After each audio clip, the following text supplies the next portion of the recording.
Welcome, everybody. This is the I Know Nothing podcast, where you will learn nothing. Today we have on Tyler Sausville. He's a local Colonie guy. I met Ty about 3 years ago. We were trying to figure this out the other day. Somewhere about 3 years ago, during your senior season, we met Ty. I got to work with him for a very small time, got to watch him play, became one of my favorite kids immediately. Ty, obviously, I know you. Some people might not know you. Can you give us your elevator pitch of who you are, where you came from? Yeah, my name is Tyler Sausville. I'm from Colonie. Went to Colonie High School. Went to University of New Haven for my freshman year, which is a D2 in Connecticut. This past year, I was at Xavier University in Cincinnati, and then this coming year, I'll be going to Siena College here in New York. We're calling it third time's the charm here for Ty. He's had kind of an interesting college career, I guess. Well, let's just start with it now to talk about it. We've had multiple people on talking about their recruiting process, their college experiences, and now the transfer portal. He knows it best right now, so maybe we won't get too negative or positive, just kind of like your experience so far with the whole thing from starting at New Haven to Xavier to now where we're at Siena.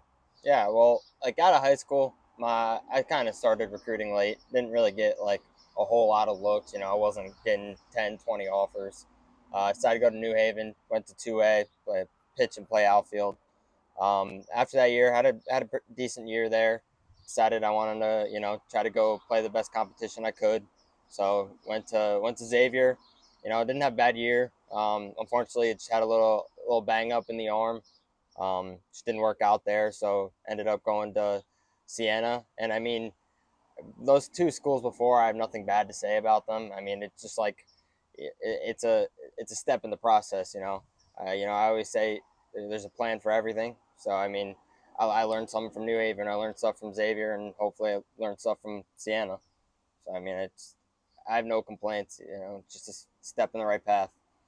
Yeah, and I think we've had a couple people on. We had Sofan last week where the you have to advocate for yourself, and I know even like this summer, it's like you were just like, all right, I want to find a home and like a place that wants you, and you found a great spot, but like the kids nowadays need to realize it. So if you have questions on the transfer portal, everybody ask him because there is a lot of things going on that you don't really understand. It's not like you just get to enter the transfer portal and all of a sudden you get picked up. There's a lot of work that needs to be done.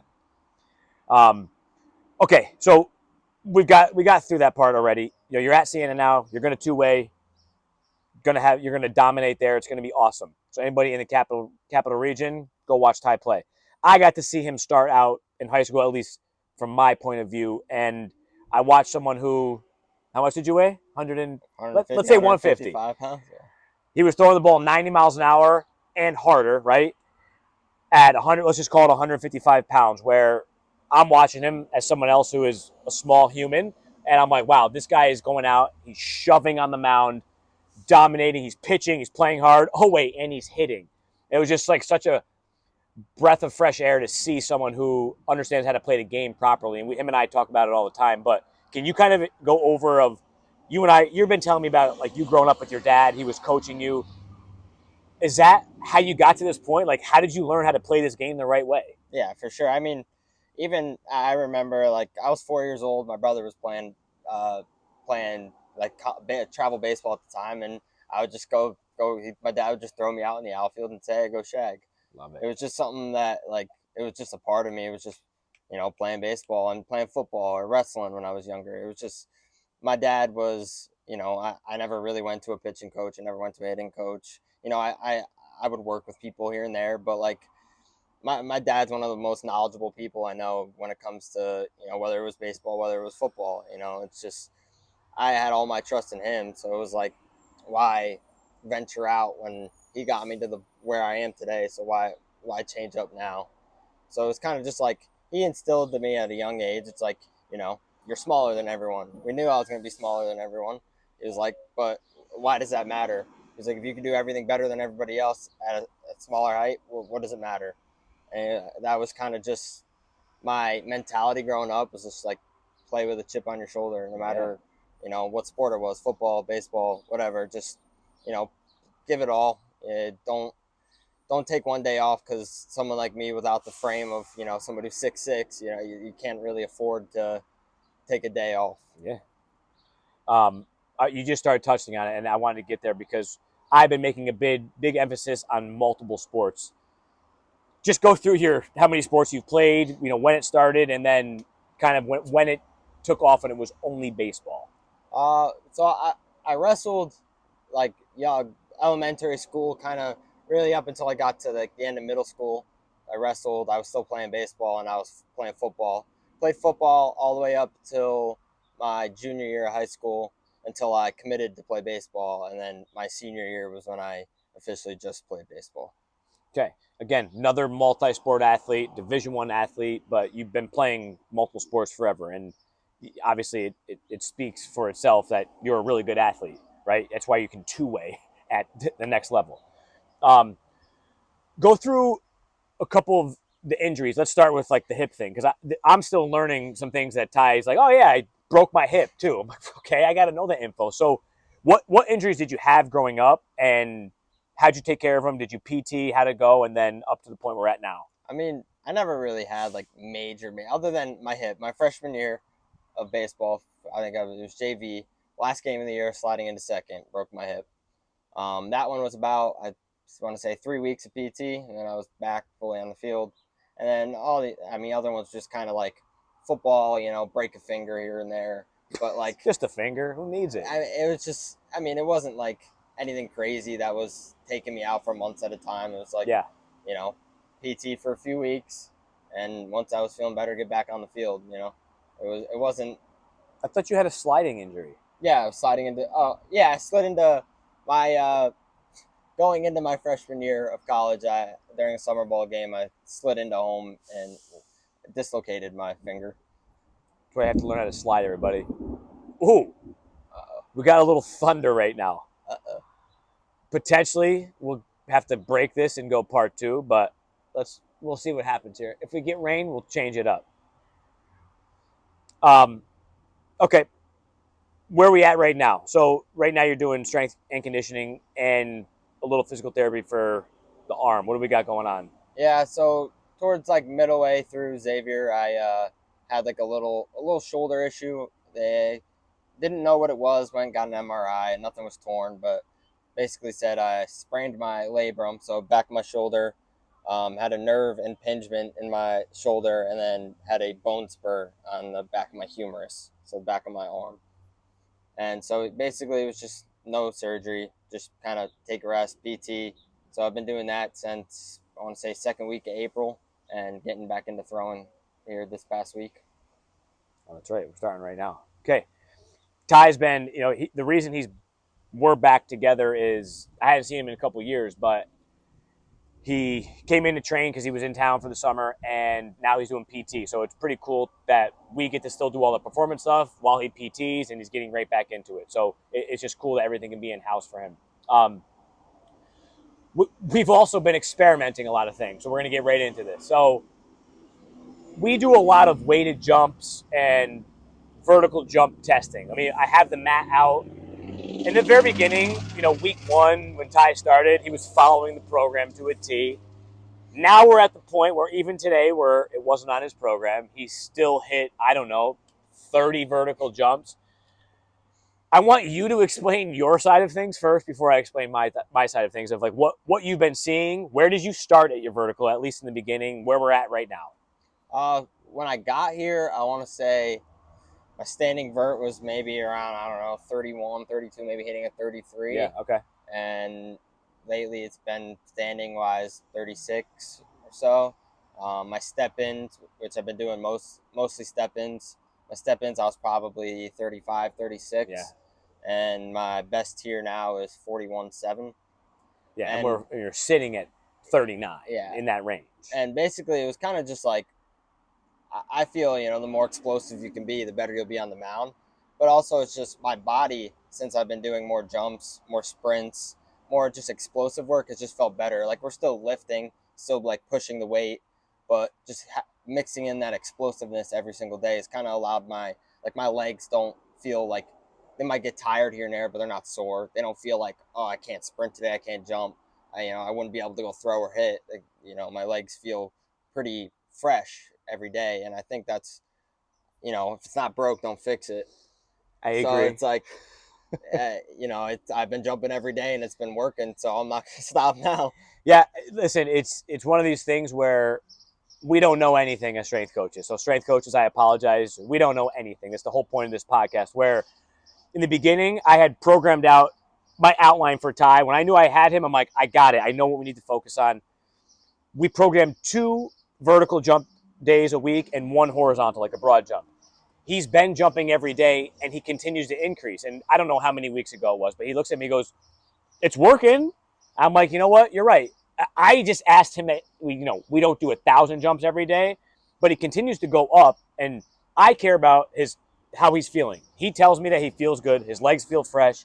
He continues to go up. So we're in a little bit of a research study right now where from the science side of things, I'm seeing it. I'm like, all right. I mean, he hits a couple jumps every day, and his vertical keeps going up. He feels pretty good. We've got no knee, ankle, anything, knock on wood, but something's going on. And it just shows you how, like, you can't just be stuck in some specific way of programming because he's done this all on his own based on how he feels.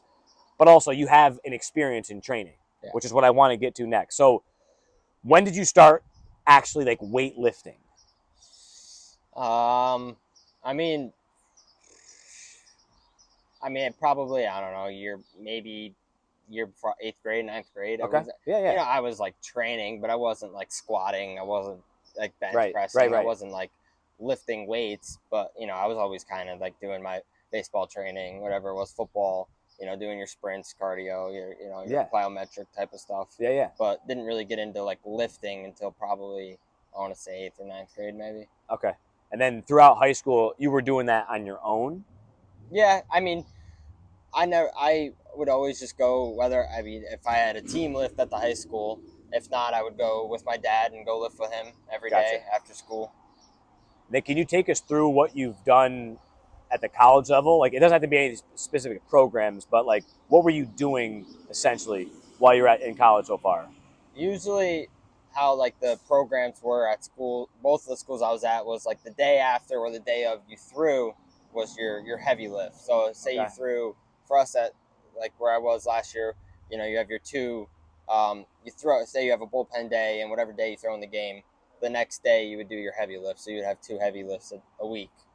And then usually you would mix in a light day, which was basically more like a banded work day, or more like just like rolling out your body, soft tissue type of stuff. And then your medium day was more of like your plyometric type of stuff, maybe getting your jumps in, some sprints, more just like explosive, maybe an explosive bench press or explosive squat rather than just loading it up. But when you were doing this though, because you had told me that in the past you had started lifting like really, really, really heavy. Just in general, not like specific to last year or even at New Haven, but like in general, that style that you're talking about, how, like, do you feel like that was working? Was it good? I feel like there's a positives and negatives to both sides. Yeah. Obviously, I'm getting stronger on one side of it, but can I say it like pushed me to be a better pitcher? No. Did you throw harder after lifting this way? So, he's no longer a high school athlete. Like, this is your junior. You're going into your junior year. You're a high elite athlete, and I think when Ty came in, obviously I told you I was jacked up to finally get to work with you again. But I'm like, let's make sure we're getting transfer over. That's why we joke about the jumps, but it's transferring, right? Like you said, explosiveness matters.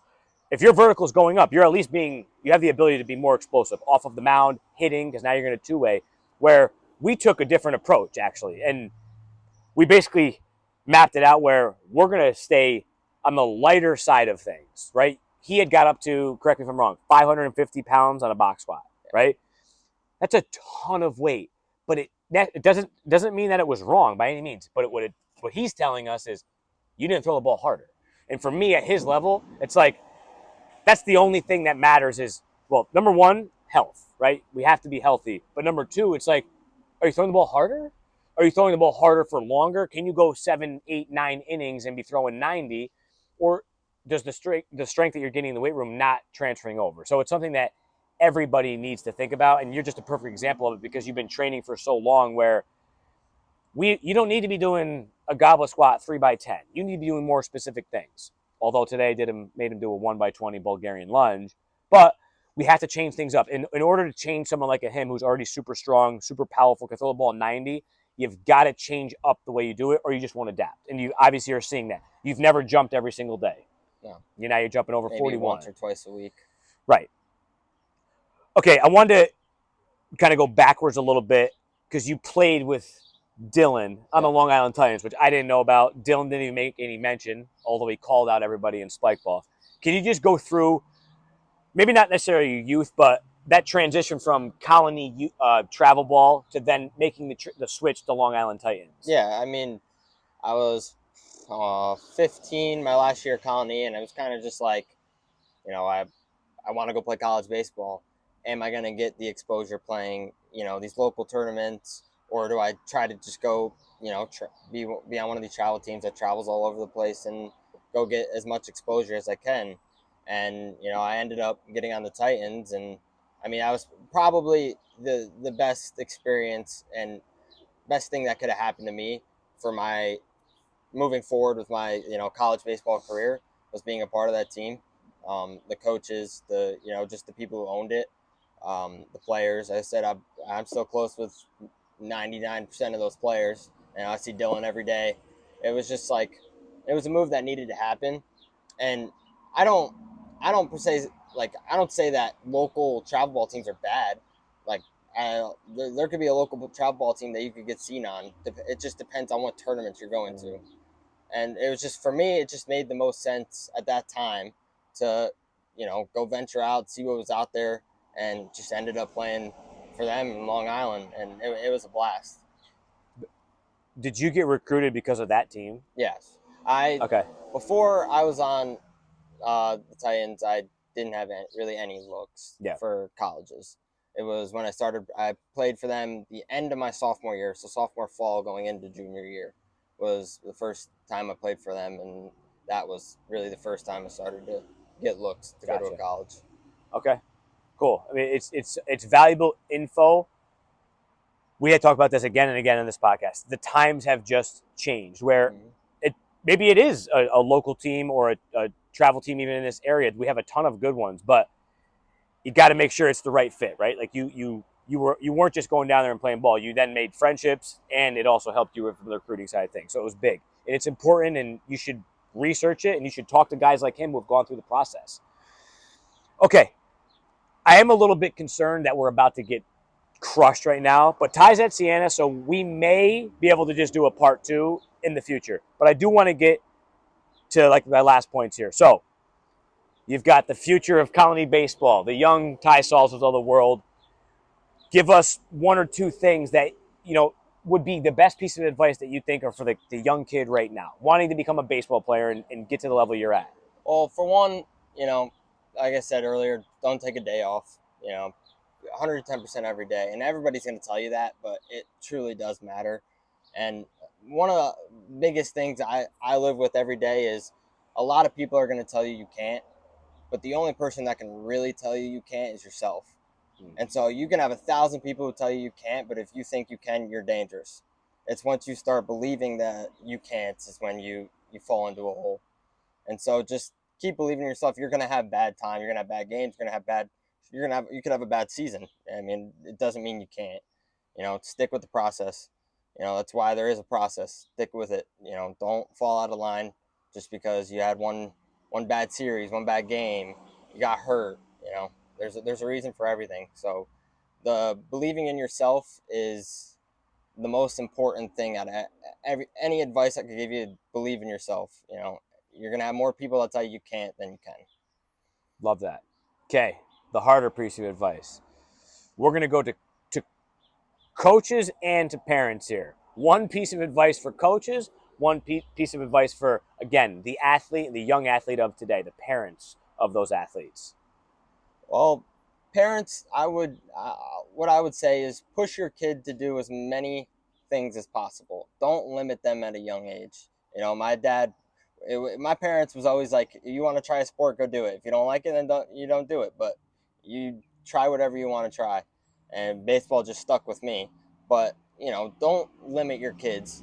Allow them to do as many, sports, activities, whether it is, push them to do as many as you can. And just, what I would say is, going back to like you can't, be on your kid's side. Yeah, you're going to critique them. Yeah, you're going to, want to coach them. But, you know, having your parents tell you can't could be one of the biggest reasons for a kid to fall out of sports. Yeah. So kind of just get on their side, be their support team, be with them every step of the way. I wouldn't be where I was without my parents. They were with me at every step of the way. My dad was flying out to Cincinnati every weekend because he just wanted to be there. And awesome. I'm not saying you got to do that, but just be your kid's support team. And for coaches, just look out for the kid's best interests. Don't, it can be very easy to like see how things reflect on you, but you also got to remember you're coaching for the kids. That's the biggest part of coaching is to help kids get better. So just, focus on the kids. Don't get, tied up in all the other stuff. Love that. We're going to end it here. It's, guys, if you can't tell, it's blackout right now, and Ty doesn't like thunderstorms. The wind might take me. Yeah. We're going to end on that note. I think, Ty, that was such good info, and there's a lot of big rocks that you put in there, but I'm leaving it. I'm going to call that podcast this right now. It's about the kids. From the top down, everybody needs to remind themselves of that this baseball and sports is fun, and it's about the kid, especially at the youth level. So, Ty, thanks, brother. Thank you. We'll probably have him on again. I apologize. We get like a tornado inbound here. This is the I Know Nothing podcast. Thanks, guys. What the